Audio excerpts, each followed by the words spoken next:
Hi, everyone, and welcome to the Beach Lifestyle radio show on the Simply G radio network. Again, go to simplyg.com to check out more information on GJ Reynolds, the playful and powerful warrior, or you can go to my website, totaltutor.net, Twitter, Total Tutor, Neil S. Haley, Facebook, LinkedIn, Neil Haley. And I'm so excited first to introduce my co-host, GJ Reynolds, because we have a big-time guest today, don't we, GJ? Very much so, Neil, and I'm excited to be interviewing him. And when I say his name, everybody will know exactly who he is. And he's definitely the epitome of anti-aging, and he's aged very well. And he's been known to be in many movies and television shows. And I was actually just watching Doc Hollywood, and I saw him playing the doctor out in Hollywood, in Beverly Hills. So you probably remember that role. But, without further ado, he's done a lot of great things, and he's one heck of a person. And please welcome to the show, George Hamilton. How you doing, George? I'm all right. I mean, I like the idea that I've aged well. I really don't know what that's like. So like being in Benihana's or Ruth Chris Steakhouse, don't you think? He's aged well. Well, GJ has aged well as well. And we'll see where G is going to be at your age, George. GJ is 32 with 20 years experience, right, GJ? And he's in the best shape of his life, so he sees how important looking great, especially the part, and he shares his time in L.A. So, George, you know that drill. You gotta look the part in L.A., don't you? Well, I guess so, but I've always felt that the one thing that I have that I've used as my secret weapon is that I didn't think I was the best actor, and I may not be the one to get the job, but if I live long enough, I may win by default. Well, you'll have the opportunities at every different acting gig possible. You've played from a young guy all the way to up to a senior citizen. So the whole industry. If you just keep in the game. Exactly, and stay the course that GJ says in his book all the time. Well, first of all, question, George, did you always want to be an actor? I mean, we're going really way back, but that question, has this been always the entertainment field's what you wanted to be in?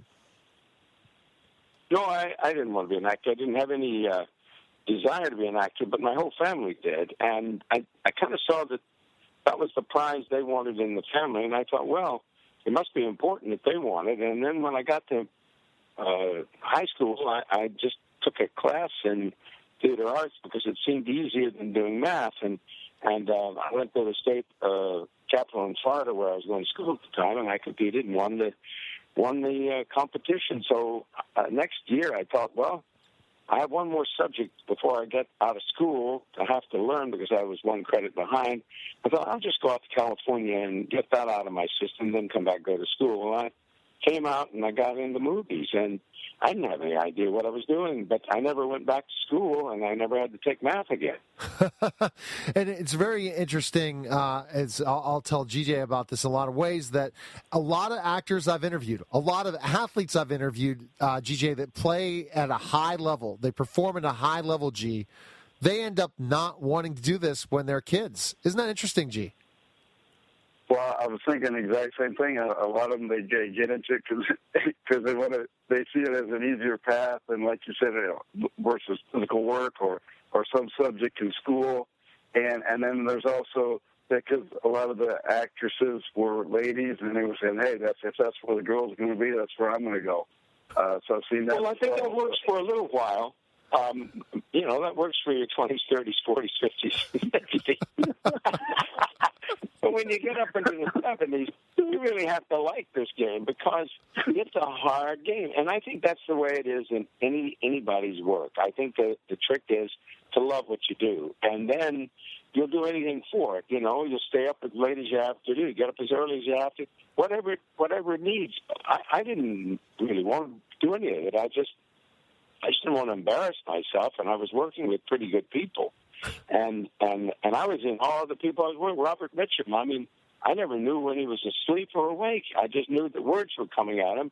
And sometimes he'd say, I know the words, but I'm just too drunk to say them. So I just loved being in this business. You met the most incredible people, and it was never dull.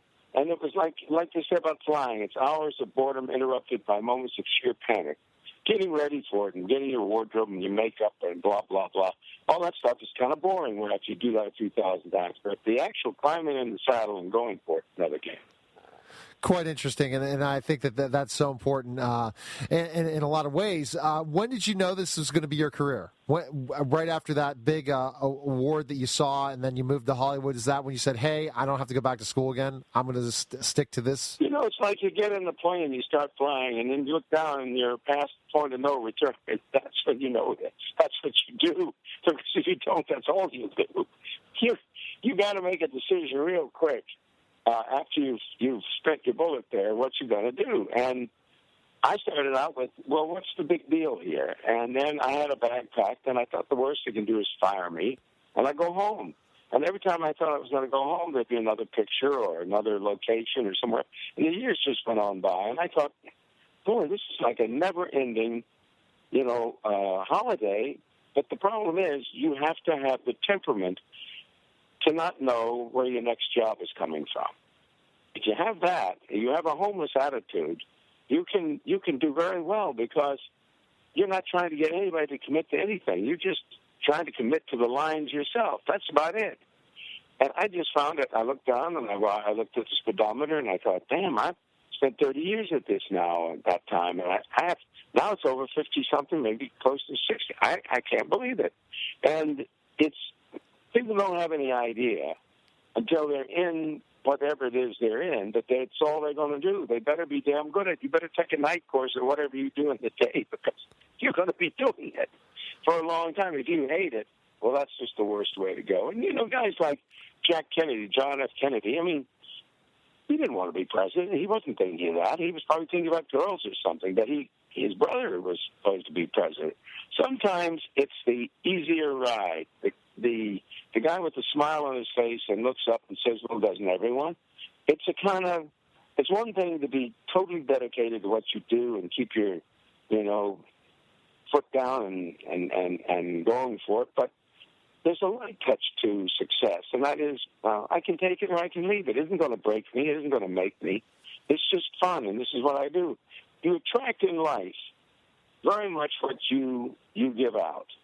And if you want something, you pretty well have to almost have the attitude you got it already. Now, that's kind of a strange thing to say, but I've often needed something, and it would be the last thing I'd indicate to whomever I was going to get it from. What do you think of that, G? What did George just said? Well, George has said a lot of great things, and being an entrepreneur, I love each of those messages that you just said. And one that, backing up a little bit, is having that homeless mindset, and one of the things that I've always thought of is, okay, what's the worst case here? Okay, here's where I was before I started. Well, here's where I'm at. What's the worst case? Okay, go back to where I started. And it sounds like that's, a great way of living life, whether you're acting or in business, and you've been able to do that. And I spent a lot of time in L.A. and Hollywood, and got some acting friends and musicians, and you definitely have to have a special temperament to stay the course. And you've done a great job doing that. And I know you've played a lot of roles, and a lot of them come to mind, and when I was looking at all the roles that you played, I was just like, yeah, I remember that one, I remember that one. So do you have a favorite role that you actually played, in all the years that you've been in Hollywood? Well, the thing is that I got kind of typecast right away. I was this guy that thought, yachts and good-looking girls, and I don't know how they got that attitude, but they did. And so I kind of played into that. I thought, well, why not? And it's a pretty easy habit to support. I didn't want any drugs. I just wanted cars and girls. So they were happy to allow me to do that in movies and write scripts for it and what have you. But it wasn't enough. And I started trying to do things that were beyond my scope, I played as faith eater in a movie, and then next thing I knew, I was playing Evil Knievel, and then Hank Williams, and Moss Hart and Zorro and Dracula.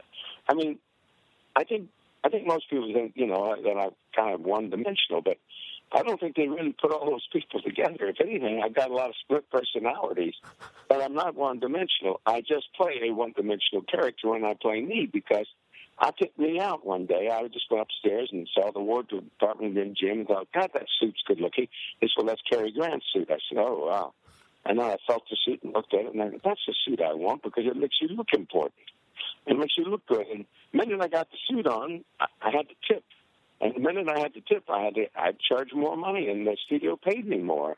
It's just the way life goes. So do whatever it is you want, go for it, because life will support your habit. It's ready to do it. You've got to be able to believe in yourself and believe you can do it. You can't back off and say, oh, I don't know, because it goes by too fast. You know, just ride that wave and see where it goes. Completely agree, George. I think that since again, been in the entertainment field versus a professional wrestler, now back in radio, you got to ride that ride. And where you see you're going to end up, no one knows. And 4 years I'll be in radio, George, in December, and I started out just education. Never thought I'd get to talk to people like you. And I've learned the craft from interviewing so many different people. And I just think that at one point I saw that I am a brand, that I am somebody that provides great information for great guests and to interview them in different ways. When did you know that you were a brand, and how did it evolve over time, especially to where you are today?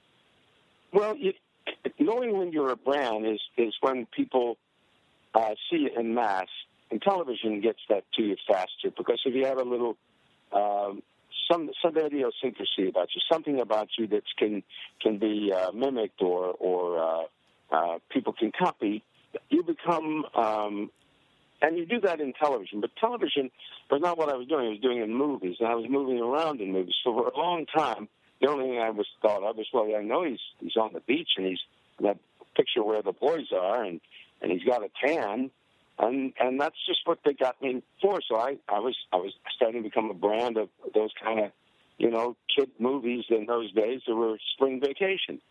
But that all changes, and you change your brand several times in your life, or if you don't get out of the rut, you just keep making more of it. But they really need something. You need something that people can peg you with. It's a world where there's so much competition. It's not bad to be pegged with that, but you got to have the goods when you get the job to go beyond that. And I think a lot of people figure, okay, I'm a failure. Well, failure is one of the best things in the world, because it's the only time you get a lesson. You don't get lessons from success. You get lessons from failure. And the more failures you have, it gives you a track of what to do and what not to do, and how, and depending on how determined you are to be successful, you'll get at it again. And when you do, you won't fail that next time. It's just the way life is. And for me, I've been upside down, out, and in, and over and under, and it's made me laugh that people look at it as a failure. I mean, it's a failure if you don't co-create your success. You have to get out of bed first. You have to go and do something. It doesn't matter even if it's wrong, but do something. Don't sit there and hope that it comes to you. You attract it by the energy you put out, and that's just the way it is. And I think anybody who's been an alcoholic or a drug addict will know that one. I haven't been, but I've known a lot of them, and they all realize that they just got to put that one foot in front of the other. Even when you think you're down and out, it's all over. You cannot imagine how the deal of those cards can change you in a second. I've waited many times thinking, give me a sign, any kind of sign, except loser. I just don't want that sign. Give me any sign that I'm going to pull out it. And all of a sudden, bam, I pulled to an inside straight.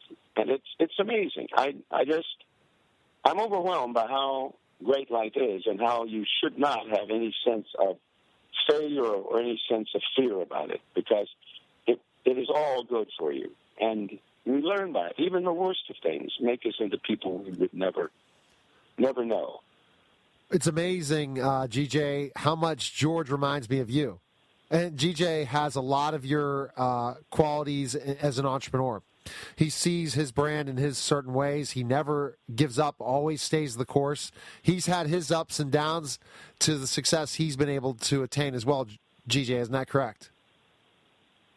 Well, yes, and I was just thinking about exactly everything George is saying. I said I'm in so much alignment, and I look at every failure as definitely what you just said, a lesson to learn from. And the only time I see anybody actually truly fails is if they never choose to get up. And obviously, and through life, we're always going to have different ups and downs, and it's what you do when you're down. And I look at the hardest times of my life and probably the worst times of my life, and times I definitely, I'm glad that they're behind me, have been the catalyst of what's turned out to be the next best thing for me and the next best learning experience. And I've been able to draw upon that. And then, a lot of times I see people who are struggling that, they feel like they're the only one in the world that's at that point. And I see when somebody shares those tough times and are vulnerable and sharing that, how much of a catalyst that can be to help other people. And that's sort of what I've done. And obviously you've done. Go ahead. That's right. No, you finish, please. Well, you're the star of the show. I can come back. and we look forward to that. But here's the thing. The thing is, I think that little roommate we have in our heads, whoever that guy is that lives up in our heads and says you can't make it, this is going to be bad, or you shouldn't do that, that's the real enemy, because that's the guy that we invent or co-invent so many stupid things that we think are going to happen to us that never happen to us. And you get to a point where you feel like, oh, God, I don't know if I can get through this. Get through what? Nothing's happened. It's all in your mind. So many people come out with a negative way of looking at life or fear of something bad's going to happen, albeit maybe from their childhood or other things. That's what you got to stop doing. You got to shut that guy down and say, yes, we can, and I'm going to do it, and I'll get it done. Because just with that attitude and that shift, all the tools you need come along. George, I can see why you stayed the course. That's why you're still acting and you're still working more than some kids that are 18 years old. So when we get back, we're going to find out the latest projects of George Hamilton. Again, we could talk to him for hours, and we only get 2 segments with him, but we hope to have him back on another time to promote something else. But you're listening to the Beach Lifestyle Radio Show on the Simply G Media Network, and we'll be back in just a moment. We're back to the Beach Lifestyle Radio Show on the Simply G Media Network. Again, you can go to simplyg.com. That's simplyg.com, and check out all the information on G.J. Reynolds, the Playful and Powerful Warrior. And you can purchase his book and learn about all the cool things he's doing. And we're with celebrity George Hamilton. And I'm just telling you, George, I would have an interview alone just talking about your next roles and all your cool things that are going on. But it was very interesting what G said off air that G should share for our audience out there, because ultimately what you're able to share today, George, is something that GJ hears all the time, don't you, G, from one of your mentors? Right. Well, as I was sharing off air, Coach Dale Brown has shared with me many times, a lot of the things that George is sharing here, and it's just refreshing to hear the life messages and the messages that George has shared today, and there's been a handful of them, are applicable in one's life, regardless of what your career is, what your endeavor is, or what your education is, and where you're at in life. And, so George, it's just been refreshing, and I'm glad I got a bunch of goosebumps today, and it's been very enjoyable interview. So, let's get back to, some of the things that you're doing, and you got free reign to elaborate as much as you want. Obviously you're still working and doing some great things, and we know you just filmed a CVS commercial, and, why don't you tell us a little bit about that, and when's that going to air, and where people can find information about it? The CVS commercial's on air now with Nick Conti and Joan Rivers, and I just finished 2 movies, which are one is I play a fellow who has Alzheimer's and thinks he's Dean Martin. It's just a wonderful, wonderful role, and it's fun, and it's not. It's sad, but not sad. It's you get a laugh with it, and you get a chill with it. So then I played a corrupt senator with Treat Williams in another movie. It just finished, and I'm doing 2 different documentaries. The 2 movies, one was called Blue Skies, and the other one's called Catatunk. And why they call it Catatunk Blues, I don't know, just to make it difficult. But the 2 documentaries, I'm doing one about Sean Flynn, who was Errol Flynn's son, who disappeared in Vietnam years ago, and who was a combat photographer, and the other is about Evel Knievel. And I made the movie about Evel, produced it, and played Evel, and this is a documentary about Evel Knievel. So that sort of keeps me busy. And I'm working on a major TV show, which I'll know in maybe 3-4 days whether I'll be on TV next year. And if I am, I'll be on a series, and it'll be a very interesting role. The thing about all of that is that I work for things, and then I let them go, and I let them tell me what's best, and in the order they should come to me, not because I think they should be. Because, again, going back to the universe, it knows it's here to support us. You didn't put a tree here and expect it to change place to live, and it's got all the nutrients and things it needs. You have everything in nature to support nature. The problem is we keep ruining it and messing it up.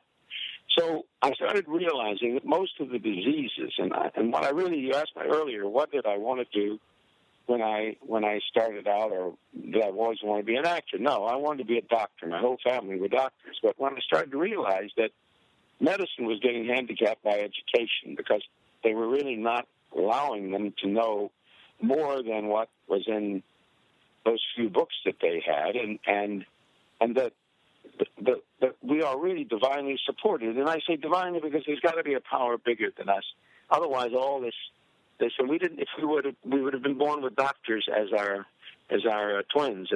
Or we would have been ourselves doctors, but we wouldn't have had to have doctors. And the doctors now are thinking perhaps that what they learned in school is going to get us healthy. No, most of the time it helps, but most of the times it's toxic. What we have in our food supply today is just disastrous. What we don't have is even worse. So what we get is no nutrition. We get what micronutrients from carbohydrates and proteins and such, fats, but we don't get what we really need, which are micronutrients. Those are the things that are alive, and those are the things that curb your appetite and feed what it is you essentially need. And GJ speaks of that all the time, especially by getting in the best shape of his life. He was out of shape, and his book soon will be coming out about his story because, George, what he was able to do was he challenged Dale Brown to see how many consecutive days he could work out, and he was the only person ever to beat Coach Brown. How many days did you work out? Have you worked out consecutively, GJ? Well, I worked out exactly 610 straight days and did 2 miles a day, and then I gave myself a day off. I still did the 2 miles, and I still do 2 miles every single day, and I just went over 750-some days and counting, and my goal is to get to 1,000, and then when I get to 1,000, then I'll reevaluate what the next goal is, and so I just keep chugging away, and I just know the day that I quit doing it that I can easily fall back, and it's just staying the course. And a lot of what your message has been today is definitely staying the course. And when you have challenges, get up and learn from what you're able to learn and move forward. And you're a true testament of that. And I'm motivated to go get my 2 miles done. As soon as we hang up and this interview, I'm going to go do my 2 miles. Well, it's strange, but everybody says, well, I can't work out. I've got the time. You don't have to work out all day. You just have to work out every day. Absolutely. I know people overdo it, and you can see it in their faces. I mean, they're overdone it, so the body's just robbed all this nutrition from them because you see a lot of women that just spend most of the days on treadmills and stuff, and it's not all that great for them. It's a question of balance in your life. What do you do, TJ, in your program? You're obviously working here. Your brain's using power and calories to do, but what do you do to regenerate? I know that you'll get endorphins from your running and feeling good on that, but what do you really know that when you get feeling sort of run down, what do you do? Well, I'd say there's 3 aspects to what I do. One is obviously exercise, definitely 30 minutes to an hour. and usually it's an hour. And one of the things I found out, I'm 52 years old. I say I'm 32 because I feel like I'm 32. And I'm on a sprinting program, and I actually train like athletes, and it's like, who would have ever thought? And I never would have thought. And my body just really likes it, and it's in a good environment where it's not hard on my knees or ankles. And then I actually have a health and wellness company. We have a 90-day health challenge, and we've got some great products. And I use those products. I've changed my diet over time to a very good diet, and everything you said about where our food is and where it is and where it isn't, it's exactly right. So I've modified my own personal diet. And then also, I listen to my body, and I know when I need to rest, and I know rest and recharge is important to, operate at a high performance level. And so those are the. Well, I think you made a great point there in the sprinting. I think people thought for a long time that endurance was the way to go, and you can see a lot of people who are long distance runners. They don't have much muscle tone. Can be pretty traumatized by their distance. The thing about it, when you sprint, you use maximum and then back off. Maximum, and that's what really exercise for the heart is about, is to get it so that in cases of problems, the heart can withstand it. And I think there's programs like PACE and all, these different programs which you sprint. And that's what I'm just getting into now at this point. I've had some injuries over the years. I'm 74. And so I ran on cement 5 miles a day every day, and that did not help me. My back got punished from it, my knee got punished. Then I backed off of that, and I started sprinting and doing all my vitamins and stretching. Stretching is so important. I think a lot of people think when you're young, you don't think about stretching. My generation didn't. But my God, when you get older and let's talk about inflammation. That's our biggest problem. Is that inflammation is a precursor of heart disease as well as cancer, and the mixture of things that you eat can cause. If you got old injuries, especially people who are warriors and have had a few injuries, you can get osteoarthritis when you get older. So you have to balance your diet to get off of those acidic things that create that environment of inflammation to continue on exercising, or you can't, or you just rust out and you can't exercise. So it's a tempering as you get older of keeping a certain program and at the same time rest, and that's where you get a few good gray hairs to tell you which to do, which don't to do, and then you take your macronutrients and your micronutrients. The micronutrients, the things that are missing in our soil, that's what is so important for people to understand. That's why I make the point of drinking youth infusion, because it's just a simple no-brainer. You put it in your water and you down it, and that's all you need. I used to take handfuls of pills, and I just thought, I can't take any more vitamin pills. It's starting to mess me up. The digestive stuff and the coatings and the binders on all that stuff. So I just have it now in a very simple form. I go out and I do my stretching as I get out of bed. I do an old-time exercise. I don't know if you ever heard of it. Old-timers would know it. It was the Canadian exercise. Do you remember those, the Canadian Air Force exercises? Ever hear of them? I'm not sure exactly what it is. I'm sure I've probably seen it. I'm not sure by name. Well, it was an exercise they used, the Canadian Air Force used. It was 11 minutes. That was it. And you ran in place. You did squats. You did push-ups. You did all sorts of bends and then to do it all in 11 minutes. Well, I thought nobody can do it in 11 minutes. It worked well. You know what? I did it before I got out of bed. I mean, I just put my feet on the floor and I do it every day. It becomes a habit. So to do that, I feel great because, as you know, you get that first shot of an endorphin, and that's the begining of it. Exactly. That's like having if you don't have that, you mope around, and the next thing you find yourself back in bed and then watching a TV show or something. So the minute I have to go into the bathroom to take my shower, I do that before, and I feel great. Then I start realizing that everything I put in my body is going to make me feel good or bad today. And you know, anabolic and catabolic state of food. I'm sure you know what that is. The anabolic is the food you take in, and then you start the catabolic, you start to use it for your supply. Well, when you start to take it in, if it's good stuff or bad stuff, you feel okay. But if it starts to perform badly for you, then you get that sense of depression and fatigue. If you get the kind of food that I get, which I'm sure you do now, you have a sense of lightness about it, not heaviness, and your body's not telling you I am hungry, because the more minerals you have, the less hungry you have. Absolutely, George. Well, we are running out of time, but I got two questions for you. One, what we say on this on the Beach Lifestyle radio show is, what is your 90-day challenge? What do you want to accomplish in your life, either in your health, your business, in the next 90 days? And lastly, where we can find information on you. Those two questions. Okay, well, it's interesting. I don't have a website. I have a website where I have my Drink Youth Infusion, which is you can go to www.drink, like drink. I always use the word like Drink Youth Infusion, and you can go to that site and you can see me. But my own personal site, it's strange. I find that Facebook and all those places I run from a little bit, because they kind of triangulate you and they know where you are all the time. So I don't really like that. I don't know if you guys like it, but I don't like it. I don't like to go somewhere and find out someone who knows I'm coming.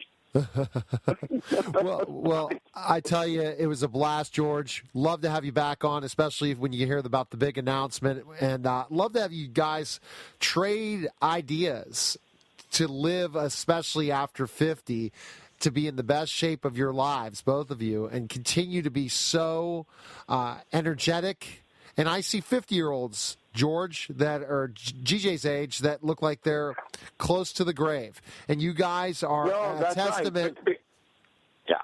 You're a testament. Right. I mean, you have to have a passion for everything, even what you put in your mouth and what you do in your life. The passion, and it's body, mind, and spirit. And if you just give in and acquiesce to all the problems and think, oh, my God, something bad's going to happen to me again today, you will get that. If, on the other hand, say, I don't know what's going to happen, but I will handle it. Exactly. Life will just part the ways for you. Fantastic. Well, thanks for calling, George. We'll definitely have you back on, and best of luck.